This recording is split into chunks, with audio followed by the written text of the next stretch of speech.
These are gorgeous, and they're done. Look at that. You ever had a hush pepper that makes you want to shout? Got my oil over here getting nice and hot, so you know that means one thing is about to happen. I'm about to fry up something good. While I let my oil get nice and hot, I am going to get started on my hush puppies. I'm making fried hush puppies 2 ways. Your regular old run-of-the-mill hush puppies, and then I'm going to infuse the second hush puppy batter with okra. Now I'm making my honey butter for my hush puppies. I have 2 sticks of unsalted butter that's at room temp. I'm going to whip it, and whip it real good. So I'm just gonna get my butter nice and loose, and then I'm gonna add in some honey and a pinch of salt. Once your hush puppies are nice and hot, you dip your hush puppies in the honey butter. So it's sweet, it's buttery, with a hint of salt. I'm gonna let the honey butter sit out over here, and I'm gonna get my batter ready for my hush puppies. 1.5 cups of self-rising cornmeal. When you eat hush puppies, you know, it has that grainy texture. That's the cornmeal. 1/2 cup of self-rising flour. And the reason I'm using self-rising flour and self-rising cornmeal is because you need the hush puppy to kind of expand in the oil. And self-rising does that because of the leavening agents in the flour. Add a few teaspoons of my house seasoning. That's garlic powder, onion powder, salt, pepper, and paprika. Goes well on everything. Add a 1/2 teaspoon of baking powder. Get those hush puppies nice and fluffy. Whisk this up a little bit and then add in my wet ingredients. Okay. 3/4 cup of buttermilk, full fat, and 1 large egg. Whisk, whisk, whisk. All right, my batter is almost ready. Let me grab an onion, my fresh okra. I'm gonna mince my onion in the food processor. Throwing it in the food processor breaks it down so you get that onion flavor without the texture.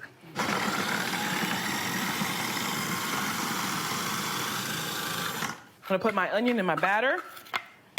And the reason I'm doing 2 different types of hush puppies, I like choices. Okay, I like to host gatherings, and I know everyone is picky and they have the things that they like and they don't like. So instead of all the confusion, I'll make a batter without it. I'll make some with it.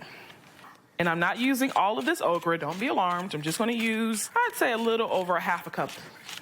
So when I fry my hush puppies with the okra in it, it's going to soften up just a little bit, but it's still going to have much of that okra texture. So if you like okra, you're going to really love these hush puppies. I'm gonna mix my onion into my batter. Once it cooks in heat, the moisture from the onion releases steam, so it makes the inside of your hush puppy super soft and the outside crunchy. So I'm gonna take 1/2 of this batter and put it in there with my sliced okra.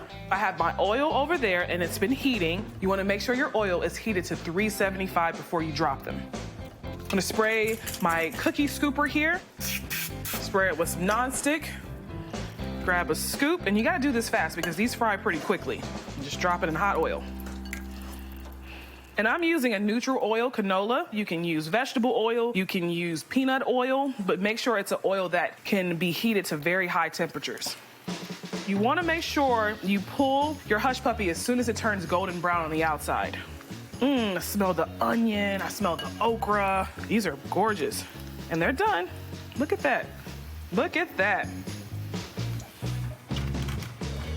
These look amazing. Look at that. Nice and golden brown. Hit it with some salt while it's hot. I want to take a piece because I got to make sure that it's right. Come here. Come closer. Look at the steam on the inside. Oh, you see? Okay. I'm going to take a little bite. Oh, Lord. You ever had a hush pepper that makes you want to shout?